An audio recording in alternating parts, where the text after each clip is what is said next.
Welcome to Woodshop 101, where everything is made up and the points don't matter. Now meet the yin and yang of woodworking and the lady that keeps them in line, Jeremy, Drew, and Sam. Hey guys, welcome to episode number 84. Tonight we're going to do something a little bit different. We're going to play a little hypothetical game. We're joined tonight by our guest host, Brad Rodriguez. Man, I'm starting to sound like Jeremy now. Fix This, Build That. How's it going, Brad? Going awesome, man. Just Drew Short, right? Sorry. Short, yeah. Stutter on my name all you want. Well, how's it going, Jeremy? I hear you in the background too. It's going. It's definitely late, and I'm tired. Which could mean that this episode could get funny because I'm tired, and I say when I get tired. And whoa, here we go. You're gonna have to bleep it. Already in. We're not even a minute in. 53 seconds. Now I got to make a note. 53 seconds. Sorry, kiddos. Jeremy hadn't had his medication tonight. Or I've had too much of it. Which is probably definitely the case since my wife has it. I haven't seen her all day. She immediately left from work to a girls' night out and said, "You got the kids, put them to bed since you're going to be on your podcast all night. I'll be home at some point." So, okay. She's keeping that medication from you is what she's doing. Yeah. Well, since this is our Fast and Loose episode, and it is a week later, and sorry to tell you, Jeremy, that your shoulder has not healed over this past week because, we just got off the last episode. So suck it up and let's get going. We are going to kick things off with a shout out to the sponsor of this episode, which is Lisa Mattresses. Lisa is the innovative mattress brand that challenges the often dreaded traditional mattress buying experience. And I don't know about you, but I don't want to visit any grungy mattress stores and forced to spend thousands of dollars on subpar mattresses. Lisa has actually changed the game so you can now enjoy the comfort of their mattresses at a fraction of the price. They start out at just $575, and they also provide a 100-night risk-free trial and give you shipping as always. That way you can try out the mattress in the comfort of your own home. At least it's all about the quality, and the incredible comfort mattress that they provide is also 100% American made and comprised of 3 high-quality foam layers. Provides cooling, contouring, and pressure relief. And with over 10,000 5-star customer reviews, you can trust that their mattress is a game changer. If you want to visit lisa.com today, use the promo code Countryside75 at checkout to save $75 on your next Lisa mattress. So, the topic that we are going to kick into is kind of a really hypothetical, because I don't know if I could ever find myself in this position. But if you could only do one thing for the rest of your life, and keep in mind, rest of your life, that's a big phrase right there. Would you design projects, but you could never build them? Or would you choose to build projects, but they would never be your own design? It would always be someone else's design. This is kind of a scary hypothetical. If you had to shut your eyes and go to sleep for just a little bit and wake up in this dream world, would you consider it a dream or a nightmare? I'll let Brett take this. Who wants to kick it off? I'll let Brett take this. Y'all just keep talking. Yeah. I gotta step away real quick. So I guess, that's an interesting one. I'm going to cheat a little bit and say that I guess it depends upon what the frame of reference is. So if it was personally, for me as a hobbyist, absolutely I would build. I would build because there's so many designs out there, right? That I think you could just build other people's stuff and enjoy that for a very long time, because there are people's plans from anything from hand tools, to table saw work, to whatever it is. You could there's an endless amount of options to build that are really, really awesome. So I don't think it would get monotonous. And I think it'd actually be kind of cool to build a lot of people's other stuff. But from a business perspective, if it was you're a woodworker and can you design and not build? I would say design, because the leverage of designing and of the of selling a design and a plan ideas, because then you could have that, and then you could have, you could activate Skynet and let them build it for you with the CNC machines. So that would be one way to do it, and it would just be. I think that from a business perspective, I would definitely go that route, man, because I just think that there's a lot more leverage of designing your own stuff, because once you build one table, then that's all you've got. You don't have anything else left. You've just built that one table and you sold it, right? But when you make a plan, that lives on forever. So personally, from a business perspective, I'd make plans. Yeah, but I don't know if you could take both routes here, Brad. You can only pick one or the other here. Yeah. So if I had a full-time job outside of doing this, then I would definitely just make other people's stuff. Okay. I am probably going to lean in that same direction. I don't know if I could sit in front of the computer and just do design work all day. I'm not a computer. Well, I'd say I'm not a computer savvy person. I mean, I can pick stuff up pretty easy on a computer, but I can't sit there for hours at a time, 5 days a week doing nothing but design work. I've got to have some therapeutic work out in my shop making stuff versus just seeing it on a screen, because I can't touch it. I can't feel it. I can't make it come to life from nothing. So I'm like Brad. I would personally like to see myself out in the shop just making anybody else's designs. But since Brad did this, I'm going to do it too.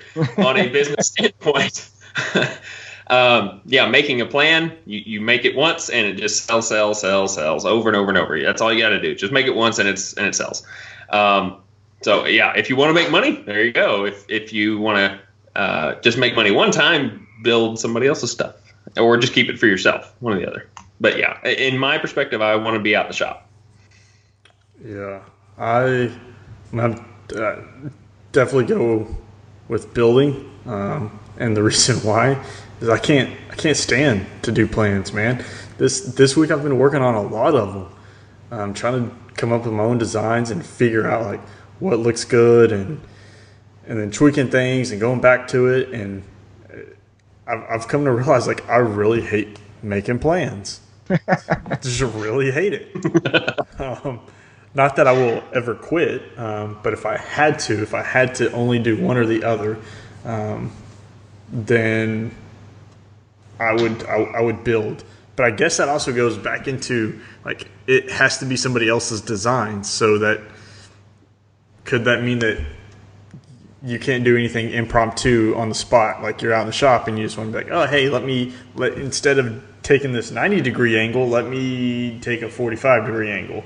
Can't do it. You can't do it, right? So it's somebody else's design. So there's no impromptu. As much content is out there, I don't think that would be a bad thing. I mean, I have so many like Wood Whisperer Guild projects that I've bought, and we're like, oh yeah, I'll get around to it one day, and I've never got around to it. And all these videos of like other people's projects, I'm like, hey, I want to make a version of that or make that, and never got around to it. So I mean, at least I could catch up on some things. I got an example for you. Somebody's clamp rack that you're wanting. Yes. About. By the time they're listening to this, it's already been finished. It's up on the wall with clamps in it.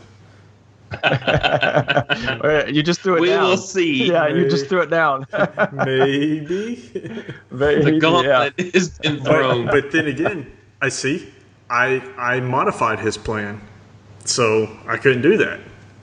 Unacceptable. Yeah. Per this episode, you have to go back and redo it. Well, hang on. Correct me if I'm wrong, but your plan does say it can be modified to fit all parallel clamps instead of bar clamps. Yes, it did. So I that's true. Yeah, maybe that's the caveat. Maybe like now, if everybody in the future just puts, oh, by the way, modify as needed, then you're following the plans. There you go. There's the workaround. I followed their plans to a T. Yeah, there you go. See? Maybe we should put asterisks in this whole thing. There's always a loophole in everything. You can always That's right. Yeah, my mom would always say. She'd always say, "You're going to be a lawyer when you grow up." Because I'd be like, "Well, you said that, but technically, you did not include the fact that running does not constitute if I'm riding a bike through the house. Like, that's not technically running through the house. Yeah. It was just a fast trot. Yeah, I was taking extra large steps at a fast pace. Exactly. I was not running. I was galloping, skipping, whatever. Yeah, I've used that one too. Power walking. So, all right. Well, I think this was good. Kind of see everybody's where their mindset goes, and clearly ours goes to how to work around the system and still get what we want. So, where's the loophole? There's always a loophole. Yeah, it was a pretty good hypothetical. Like I said, if you found yourself in this dream world, would you consider it a dream or a nightmare? Yeah, that would be a nightmare. I mean, if there's a loophole, then it would just be a dream. Yeah, I think that would be a good, like, when I've heard over on Modern Maker they do this. I think that would be a great name for it. It'd be like nightmare scenario, because it's never like, hey, something like, would you go rather see like the new Star Wars movie or the new Star Trek movie? It's like, all right, if you're stranded and you've only got this one thing, or like your arm got chopped off, and they're all nightmares. Yeah, it's not like the best of two betters. It's like the least worst of two alternatives. That just takes me back to some of those Family Guy comparisons they always do to each other. Like, so if you had your chance to date Annika Sorenstam, but she had one arm, or would you? It's like, what? Was that like when you guys were kids? They used to do that. They'd be like, all right, would you rather slide down like 100-foot razor blade into a bath of alcohol, or jump 50 feet off a building and land on a bicycle with no bike seat on it? Maybe that was just the people I hung around. Sorry. No. I remember those conversations. Maybe. Oh yeah, that was like when you were like 8 or 9 or 10, like that was like the genesis of the hypothetical question. Yeah, it was like you were 8. Yeah. Well, this was a very interesting topic, and if you out there listening have another topic that you guys want to throw our way, please be sure and send us a kickback email or even a voicemail. Don't forget to visit our Patreon page as well as all of our social media. And before we get off here, Brad, since it's been a whole week since people have heard your voice, not saying that it's just been a few minutes for us, but still, how would they go ahead and get a hold of you?